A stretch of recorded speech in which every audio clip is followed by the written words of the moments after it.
Es pues la fe, la certeza de lo que se espera, la convicción de lo que no se ve. Todas las personas tenemos fe, todas, sin faltar una sola de ellas. Sí, tú también tienes fe. Aunque lo niegues, tienes fe. Simplemente no se puede vivir sin ella. Es tan indispensable como el aire, el agua y la comida, sin los cuales sencillamente no podríamos vivir. Así es con la fe.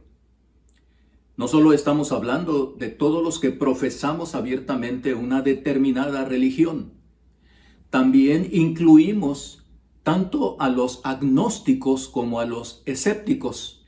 Y para decirlo más claramente, ni siquiera los ateos se escapan de tener fe. Ahora, ¿estamos diciendo que todos creemos en Dios y somos cristianos? No, no es eso lo que estamos afirmando. La fe no es exclusiva solamente de quienes creen en un ser supremo y divino, un ser trascendente. También es para los que no creen en ningún Dios. La fe es universal, tanto para unos como para otros. Vayas o no vayas a una iglesia, tú también tienes fe. Expliquemos esto definiendo en forma sencilla lo que es esencialmente tener fe. Fe implica creer en algo, estar convencido de algo, estar seguro de ese algo. Lo digo nuevamente. Si tú crees en la existencia de Dios, eso es fe. Pero si no crees que Dios existe, eso también es fe. Tu fe es creer que Dios no existe.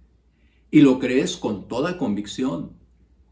Por eso es que incluimos en todo el universo de creyentes a los agnósticos, a los escépticos y aún a los ateos. De hecho, estos últimos viven en una paradoja, en una contradicción, pues en el rótulo que los identifica tienen que enunciar a Dios, ya que la palabra teos significa Dios.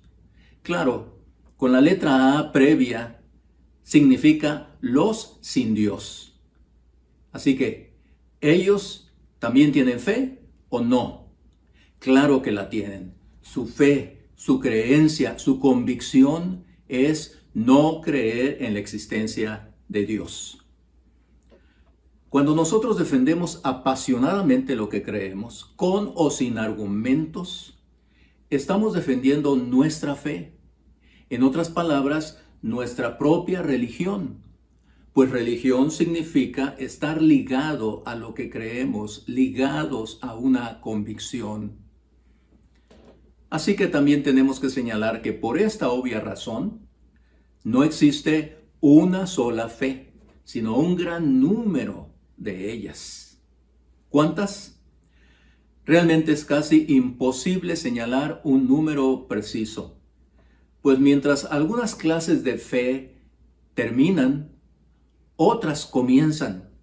Sin embargo, sí podemos darnos una idea de la cantidad por la información que nos da el investigador Kenneth Schuller en su libro Las religiones del mundo, en el que dice que actualmente hay aproximadamente 4.200 religiones en todo el mundo. Entre las que destacan, dice él, 5 como las mayores: el cristianismo, el islam, el hinduismo, el budismo y el sintoísmo. Y esto solo hablando de las religiones que creen en la existencia de un ser divino trascendente o incluso en varios dioses. Si incluimos las religiones sin Dios, entonces el número de distintas fe se elevarían enormemente. Además debemos agregar todavía a los que depositan su fe en toda clase de fetiches, en una figura de piedra o madera o vidrio o metal o en una pintura sobre una tela, o los que confían en la suerte, en el destino, en los astros, en la lectura de las cartas, en la naturaleza, en la brujería, en los demonios, etcétera, etcétera, y más, etcéteras. Los que confían en su propio yo también tienen fe en ellos mismos. Así que lo reiteramos, todos tenemos fe, incluso tú. Ahora, ¿cuál es tu fe? No lo sé, pero en los siguientes minutos yo quiero compartirte la mía, y que es la misma que tienen más de 2.200 millones de habitantes en nuestro planeta actualmente.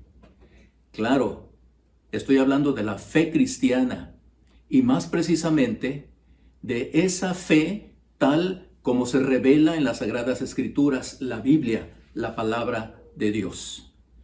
Solo quiero en esta ocasión mencionarte 3 cosas con relación a nuestra fe, la fe cristiana, la fe de la Biblia. En primer lugar, te comparto que nuestra fe se centra en una persona divina.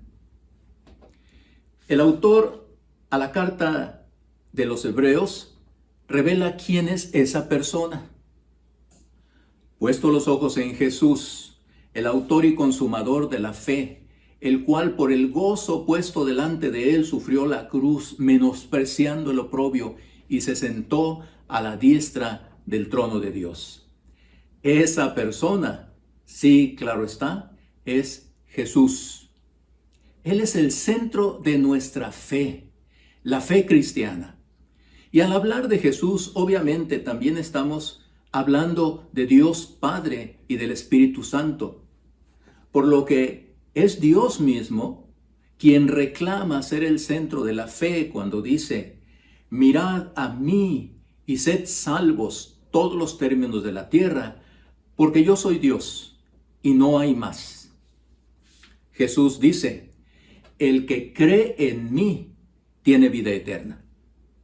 En la misma carta a los Hebreos se da testimonio de una fe centrada en Cristo, cuando recuerda a Moisés y su salida de Egipto diciendo que por la fe dejó a Egipto, no temiendo la ira del rey, porque se sostuvo como viendo al invisible. El invisible es una referencia a Dios. Una cosa verdaderamente significativa es que el centro de nuestra fe, Cristo, no es un Dios altivo, orgulloso, insensible, sino todo lo contrario. Es un Dios que se dignó venir a este mundo de tinieblas y relacionarse con el hombre pecador. Un Dios quien no nos ve con desprecio, ni nos humilla, no obstante que lo merezcamos. Un Dios que se comporta con nosotros como si no fuera el Dios todopoderoso, por lo que es realmente admirable y debemos apreciar mucho lo que Él mismo dice en el Evangelio según San Juan capítulo 15.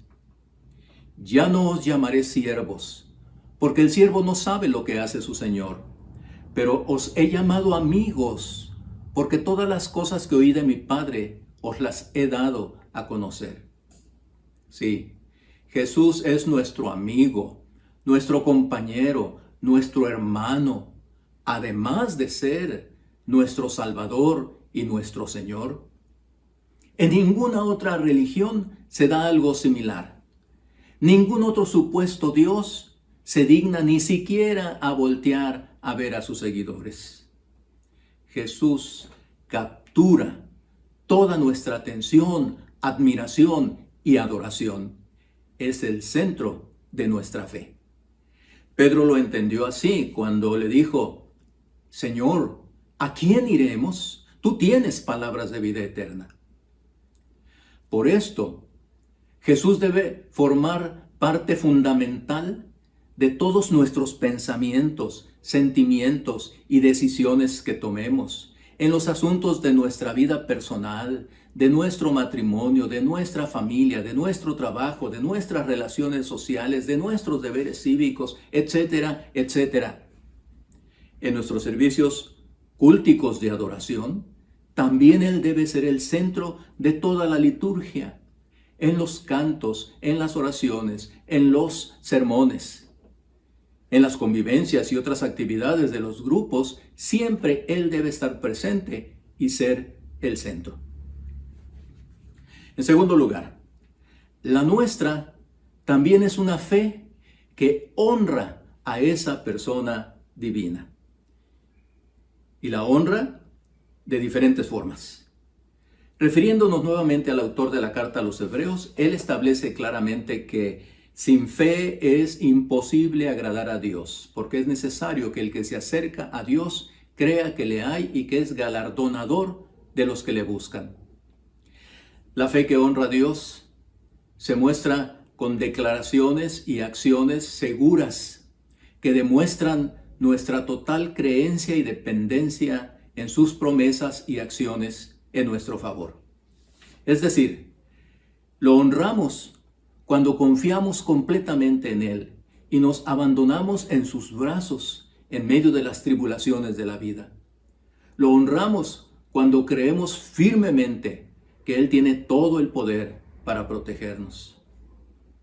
La mujer que por 12 años sufría por causa del flujo de sangre que la atormentaba, honró al Señor cuando se acercó a Él en medio de la multitud, pues decía en lo más profundo de su corazón: si tocare solamente su manto, seré salva. Eso impactó el corazón del Señor Jesús, quien se detuvo para atenderla.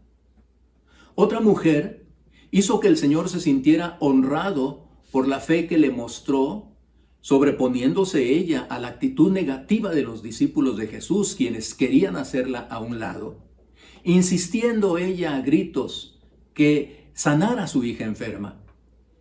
Y ante la declaración de Jesús, quien le dijo que no estaba bien tomar el pan de los hijos y darlo a los perrillos, término despectivo que los judíos usaban para los que no eran de su raza, ella contestó: sí, Señor, pero aún los perrillos comen de las migajas que caen de la mesa de sus amos.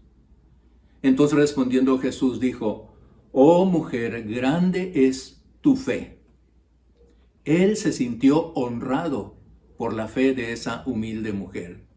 Y hay muchos más ejemplos de la fe que honra a Jesús, como la fe del centurión romano, que pidió a Jesús que sanara a su siervo enfermo. Cuando el centurión le dijo que él creía que no era necesario que Jesús se molestara en ir hasta su casa, sino que tan solo bastaba con que ordenara desde la distancia donde se encontraba que su siervo sanara, él estaba seguro, el centurión, que sanaría. La Escritura dice que al oír esto, Jesús se maravilló de él y volviéndose dijo a la gente que le seguía: os digo que ni aún en Israel he hallado tanta fe. Jesús fue honrado por la fe del centurión. Honrar con nuestra fe a Jesús es también expresarle nuestra total necesidad de su compañía, que sin Él no podemos hacer nada. Como Moisés se lo dijo cuando el Señor le ordenaba sacar a su pueblo de la esclavitud egipcia: si tu presencia no ha de ir conmigo, no nos saques de aquí. ¿Y qué decir de la gran honra que los 3 amigos de Daniel, Sadrach, Mesach y Abednego dieron a Dios al declarar ante el propio y más poderoso rey de aquellos días, Nabucodonosor, ante el que, por cierto, estaban cautivos?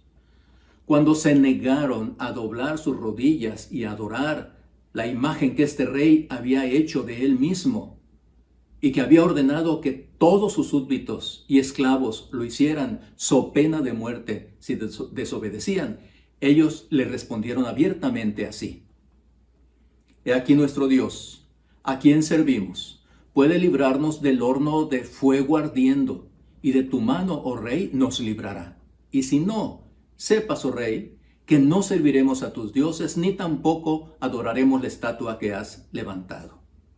Sí, honramos con nuestra fe a Jesús cuando declaramos abiertamente nuestra total confianza en Él delante de propios y extraños, principalmente delante de los extraños. Pero también se honra a Jesús viviendo una vida de pureza, de buen testimonio. El caso clásico lo encontramos en la historia de José, el hijo de Jacob, cuando ya estando en Egipto, ante la insistente y provocación de la esposa de Potifar, un importante egipcio, José se negó una y otra vez a ser seducido por ella, diciéndole: no hay otro mayor que yo en esta casa, y ninguna cosa se me ha reservado sino a ti, por cuanto tú eres su mujer. ¿Cómo pues haría yo este grande mal y pecaría contra Dios? En la mente y el corazón de José, él sabía que tenía que proceder correctamente para no deshonrar a Dios. Así que la fe que honra a Jesús, el centro de nuestra fe, es de convicción segura en Él, en su cuidado y protección, pero también de práctica vivencial que corresponda a tal convicción. Lo debemos honrar no solo con nuestra fe firme en Él, sino también con nuestra fidelidad completa a Él y sus principios de vida. Y claro está, que también honramos a Jesús cuando le obedecemos y servimos con todo el corazón, como lo hicieron sus discípulos, hombres y mujeres que lo siguieron, y los miles que han caído rendidos bajo sus pies en el curso de la historia. Se honra a Jesús sirviéndole con todo el corazón. En tercer lugar, la fe cristiana que se centra en una persona y que honra a esta persona, también es una fe que ve resultados. Cuando Jesús ordenó que removieran la piedra que tapaba la tumba de Lázaro, su querido amigo, y Marta intentó detenerlo diciéndole que ya tenía 4 días de haber muerto, por lo que su cuerpo ya entraría en descomposición, Jesús le dijo estas palabras: ¿no te he dicho que si crees verás la gloria de Dios? La fe que honra al Señor ve resultados maravillosos. A la mujer con flujo de sangre el Señor le dijo: ten ánimo, hija, tu fe te ha salvado. Y la mujer fue salva desde aquella hora. A la mujer que le insistía que sanara a su hija, el Señor le dijo: oh mujer, grande es tu fe, hágase contigo como quieres. Sobre el centurión romano leemos que al regresar a casa, los que habían sido enviados hallaron sano al siervo que había estado enfermo. Sobre los 3 amigos de Daniel que honraron al Señor con su fe y fidelidad, leemos que entonces el rey engrandeció a Sadrach, Mesach y Abednego en la provincia de Babilonia. Y en cuanto a la fidelidad de José, manteniendo su pureza para honrar al Señor, sabemos que posteriormente fue elevado al puesto de gobernador de todo Egipto, llegando con ello a ser el segundo de Faraón. Leemos que entonces Faraón quitó su anillo de su mano y lo puso en la mano de José y lo hizo vestir de ropas de lino finísimo y puso un collar de oro en su cuello y lo hizo subir en su segundo carro y pregonaron delante de él doblar la rodilla y lo puso sobre toda la tierra de Egipto. En estos casos, todos vieron resultados maravillosos en sus vidas, que ni esperaban siquiera. Pero debemos decir que ver la gloria de Dios por causa de nuestra fe no siempre es ver los resultados que quisiéramos ver. Hay que poner atención en esto. Dios no nos da siempre lo que queremos, sino lo que necesitamos. En el caso de Pablo, tan conocido, el gran siervo de Dios, el Señor no le dio la salud que tanto le pidió, sino la gracia que necesitaba para soportar las molestias de su enfermedad, depender más del Señor y continuar su ministerio proclamando la obra salvadora de Jesucristo por todos los lugares donde iba. Así que nuestra fe sí verá resultados, ya sea como los esperamos o como el Señor decida respondernos, pero es seguro que tendremos la mejor respuesta de Él y eso nos va a maravillar. Esta es la fe de los cristianos. Esta es la fe que tenemos en nuestro corazón y proclamamos con toda convicción. Termino con la siguiente historia.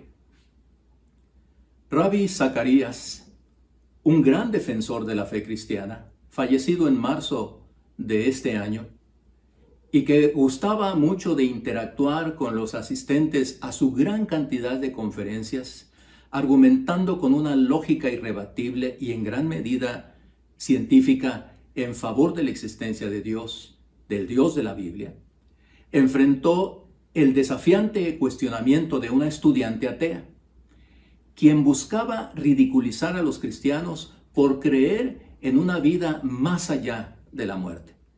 Obviamente, ella sustentaba lo contrario, es decir, que no hay nada más allá de la muerte y que todo termina con ella. La respuesta de Rabbi Zacarías fue contundente. Él le contestó así, voy a parafrasearlo. Pensemos en estos dos únicos planteamientos, el tuyo y el mío. Yo sí creo en la existencia de Dios. Y también creo que hay una vida eterna más allá de la muerte. Tú crees que al morir se acaba todo. Muy bien. Imaginemos esta primera escena. Yo vivo seguro de mi fe, confiando cada día en Dios y en su obra en mi favor por medio de su Hijo Jesús en la cruz. Tengo paz y vivo con seguridad todo el tiempo. Con la ayuda del Espíritu Santo busco vivir de acuerdo a los principios cristianos y practicando las virtudes cristianas y compartiendo además mi fe con los demás. Llega el final de mi vida. Muero. Y se termina todo. No despierto viendo el rostro de mi Dios y Salvador tal como lo creí toda la vida. Todo fue una gran mentira. No hay tal cosa como un cielo maravilloso, lleno de luz y alegría. ¡Qué desilusión! Pero, te pregunto, ¿estoy en problemas? En ninguna manera. Pues ya no existo. Ni siquiera para buscarte y decirte, oye, discúlpame, tú tenías razón. No hay nada más allá de la vida. Segundo escenario, ahora entras tú, que viviste toda la vida con una fe atea, creyendo que no hay Dios y que la Biblia era una fábula, que todo lo relacionado al pecado y un Salvador no era sino un gran mito. Y viviste entonces tu vida de acuerdo a tus propios estándares, burlándote y ridiculizando a los cristianos en toda oportunidad que se te presentaba. Pues bien, como también tú vas a morir, al menos en eso parece que sí estás de acuerdo con la Biblia. Llega el momento y mueres. Pero, oh sorpresa para ti, no terminó tu existencia como siempre lo creíste. Abres los ojos y en un instante descubres que todo lo que negaste en la vida era verdad.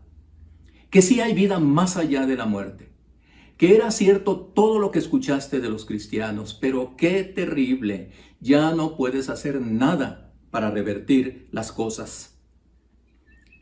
Estás en un profundo y totalmente oscuro pozo y sientes el escalofriante abrazo de la fría soledad en que te encuentras. Ni siquiera te acompañan los muchos que creían, reían y se burlaban como tú. Por cierto, ellos también están en condiciones similares, en una terrible e individual soledad. Esto es la paga del pecado, la separación de Dios. Esto es el infierno, el rechazo eterno de quien rechazaste durante toda tu vida, pasando la eternidad en un permanente lamento por haber menospreciado la creencia de una vida más allá de la muerte.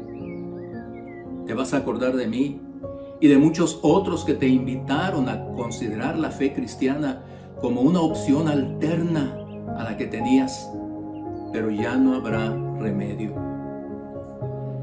Puedo decirte que los cristianos podemos vivir tranquilos cada día sin ningún temor de la muerte, por la convicción que tenemos en la resurrección y la vida eterna al lado de nuestro bendito Salvador Jesucristo. Y aún, si tuvieras razón y estuviéramos equivocados, no perderíamos nada, pues ni cuenta nos daríamos si hubiéramos vivido en una mentira.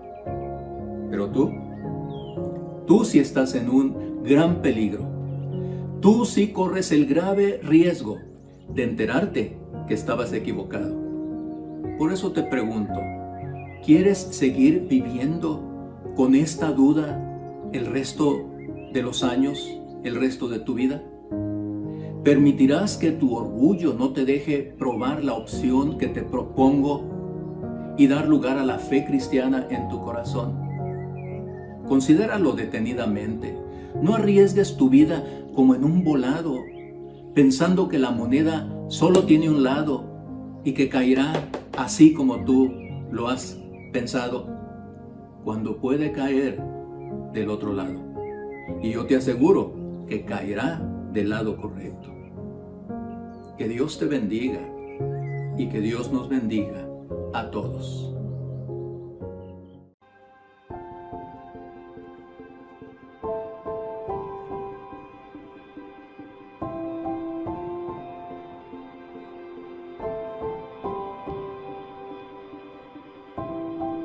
Mi Dios y Padre eterno, autor de la creación, poderoso,